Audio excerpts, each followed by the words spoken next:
And that's it. We are ready to move on to our next segment, which is titled M's Stories and episode 2 of American Fork. Oh, I'm sorry. I called him Ian earlier. Ian Molnar. Yeah. What did you call him? I don't know why Ian I said Fleming? Spore. Ian Molnar. Sorry. Oh. Dumb. So. Well, okay. Well, let's get this script Without ready. further You guys My got your script. My script is ready. Everybody You guys ready? be kind. Ready. Okay. All right. Beautiful. Good afternoon, Radio for All No, listeners. wait. Oh, Oh, no. Oh, wait. Are you thinking of what Music? I'm thinking? No, that comes in after. Does it? Oh, I'm sorry. Yeah. Your look at go. your All right. script. And action. Good afternoon, Radio for All listeners, and welcome to episode 2 of American Fork, RFA's first ever true crime podcast. We're recording on location in American Fork, Utah, where the world's largest operational deep fryer, nicknamed Big Arza, has mysteriously gone missing. To add even more intrigue, a production assistant on our team, who is most definitely named Curtis, received a tip several weeks ago that the national landmark was going to be the target of a heist. Then he mysteriously disappeared on the same night the fryer mysteriously disappeared. What's the connection between the industrial deep fryer in Middle America and a young Philadelphia-based production assistant? And where did they disappear to? These are just 2 of the many questions we'll try to answer on this season of American Fork. Come on, computer. Ahem. On I'm this sorry. season... Oh, there it is.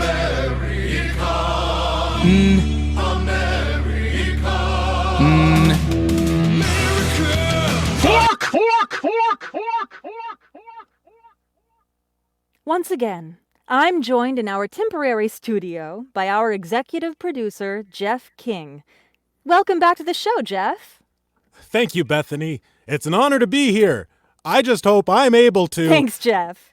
Last week, we introduced you to world-renowned culinary detective Robert Scoop and the mayor of American Fork himself, Walter P. McCormick.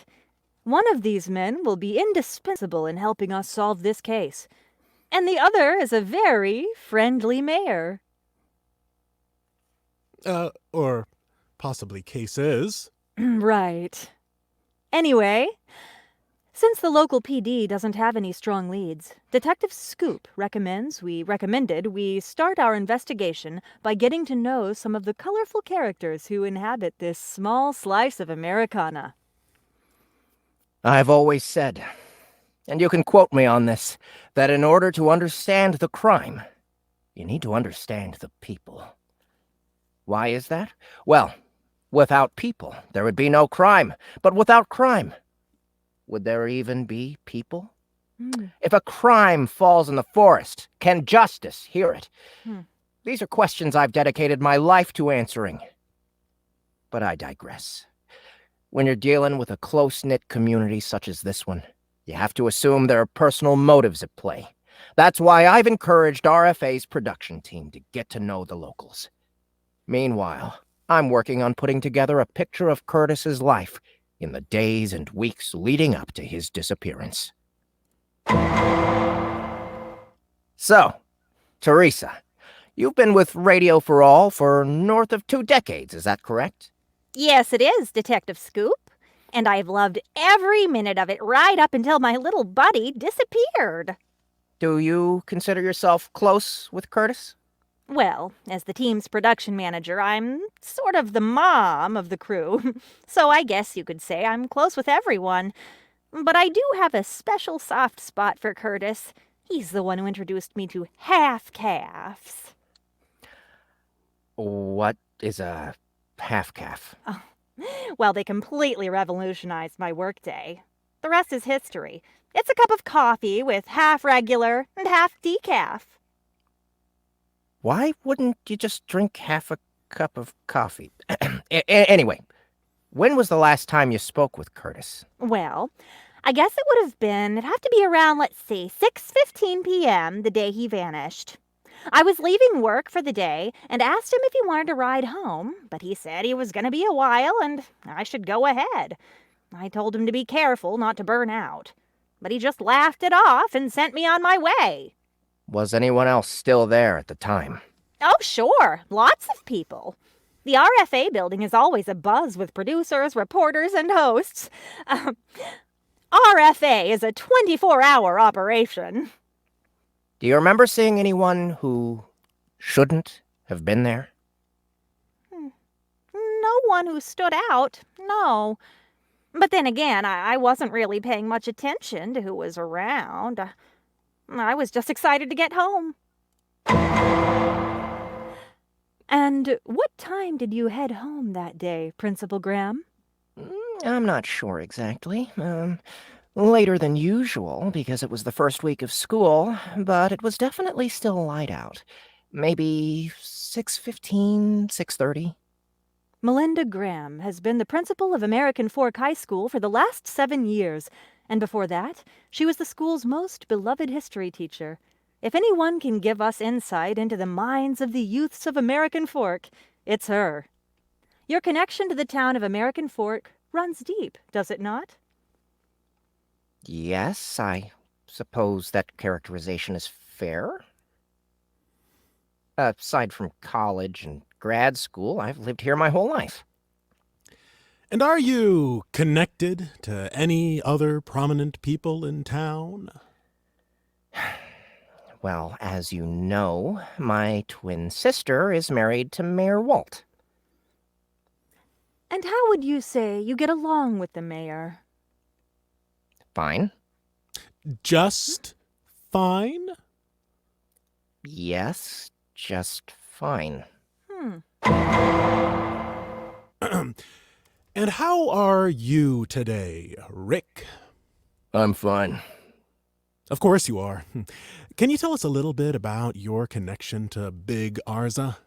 Sure. I've been the maintenance man on Big A for the past 10 years.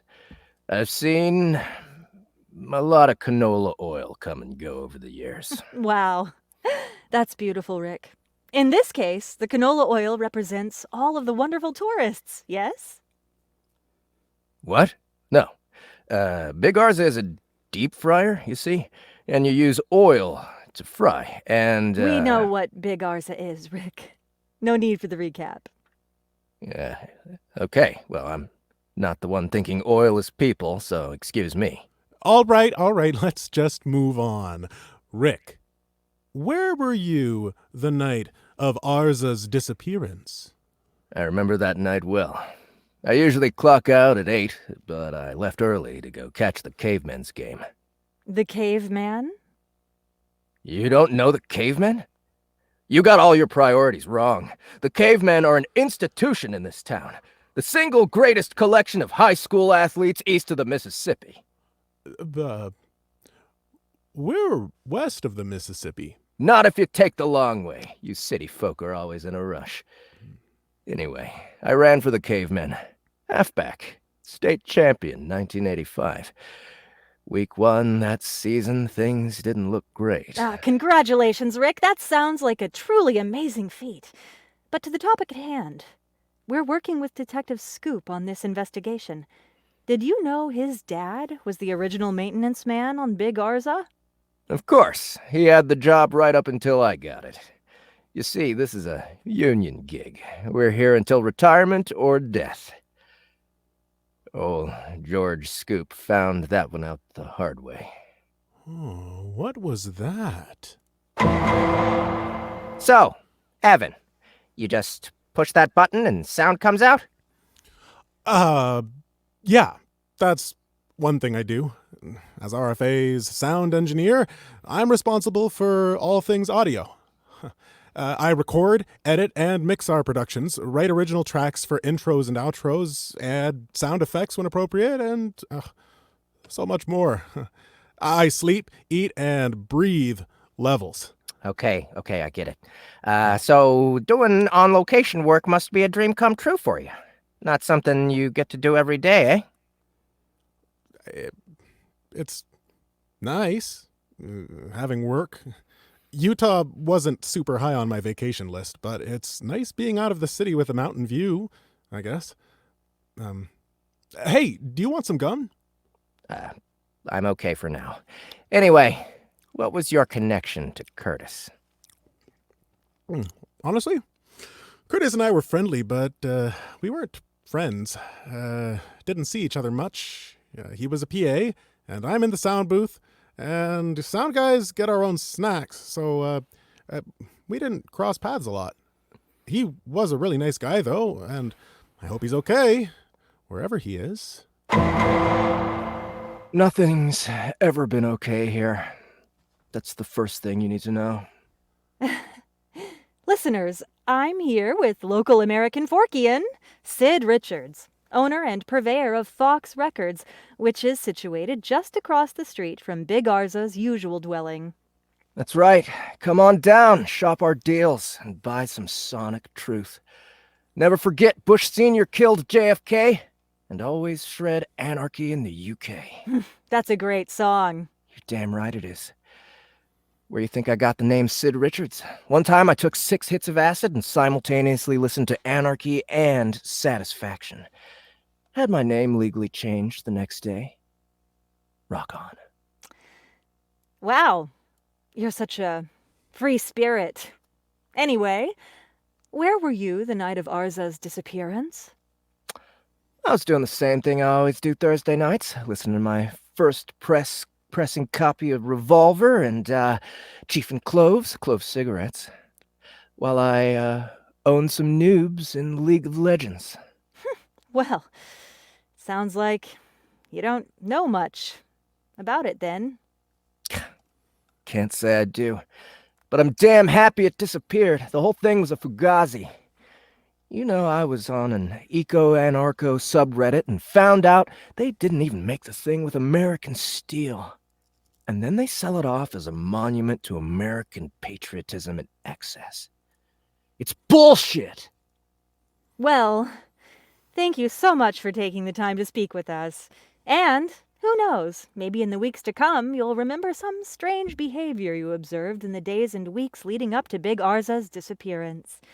From all of us here at Radio for All, I'm Bethany Lake, saying, until next bite, America.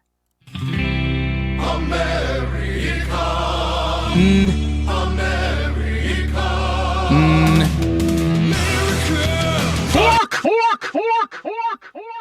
And that's the scene. We did it. Hey! I love it. So yeah, do we want to? Is Ian still in the green room? Can we bring him forward? There he Hey, is. there he is. Ian Cool. Molnar, everybody! Ian, sorry about that Freudian name slip earlier. But this is Ian Molnar. Yeah, it's Ian Molnar. Ian Molnar here. Molnar. So Molnar. yeah, Oh, don't. God, I'm the Molnar. worst. Never make that mistake again. I have been livid backstage the entire time. So Oh my god. Oh my god. Somebody get him a Danish. All right, yeah. Someone else interview him. I don't Danish want him to would like improve reach anybody's across mood. the table and True. yank my face down into it. no, it's all good. Great job, everyone. By the Thank way, you. Thank you you. very much, Ian. And Thank thank you for the Thank you. script. Grazie. So Yes. yeah, the script can you is tell great. us a little bit more about what led you to this episode, and can you give us a little bit of a tease what we might see next time? yes. So this episode was Emily and I both really enjoyed writing this one because episode 1 was a little more of the setup, and we knew we wanted to devote this whole episode to introducing just a litany of townspeople, essentially, and some of the production crew of Radio for All. So we kind of knew we were going to do that, and then we were trying to figure out a fun way to play around with it writing wise, and that just kind of landed on having the last line kind of jump to the first line with each character going back and forth, which is really fun. It's a really fun thing to write this week. You guys crushed it, and in episode 3, you're going to meet a few more characters, as well as honestly, I'm trying to think of a great way to tease it with that. You're basically just to learn about some new characters, and the plot is going to actually develop. We'll say, beyond exposition. I think, yeah. Most importantly, it is Emily's birthday, so she's not here today. And yes, correct. And she's probably not going to watch all the way through this part. So is there anything you want to say behind her back right now that would be entertaining? She's actually 40 today. Oh, wow. Actually 40. Emily, you tried.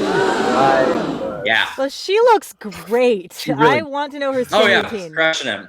Yeah. All right. Well, thanks for that. Thanks for that secret info. I'm so glad you were here without her, so that we could get the dish from you. And thanks. Don't let her live it down. thanks again for helping Em write this. Em, we love you. Happy birthday. And Ian, happy birthday, have a good one. For sure. Thanks again, everybody. Happy birthday, Em. Thank you. Ian Molnar, everyone. Everyone. Hey, everyone out there. He's almost everyone. And we kicked him out before he could respond. Whether you're a dinner roll or a hot dog bun or a I'm hungry now. bun. Help me out. What's a bunny? another type of bun? A bunny? A bunny bun? Just a bunny bun? Bunny, if you're any of those or none of them at all, like and subscribe. Yeah, absolutely. All of those categories. All the categories. What's next? What is next? It we looks like would be interviewing Mr. Aaron Oster. Oh, well, no. Wow. What's this? See him backstage. Is he there? Secret computer things. Oh my goodness. Well, we can skip ahead a little bit and do. We're gonna jump straight into requests, I think. Yeah. We'll do Everybody Loves Large Chess 5, and then hopefully Aaron will show up in between now and then. By the way, I just want to bring attention to one comment that really got me in that last one. And it's Gary Simmons. He says, for anyone who was wondering, you can make people oil. Not recommended, though. Okay. I'm making people oil right now. Probably true. That's true, actually. Oh, boy. Thank you, Gary, for that insight. We're going to leave the rest of that alone. Okay. All right. So, new script.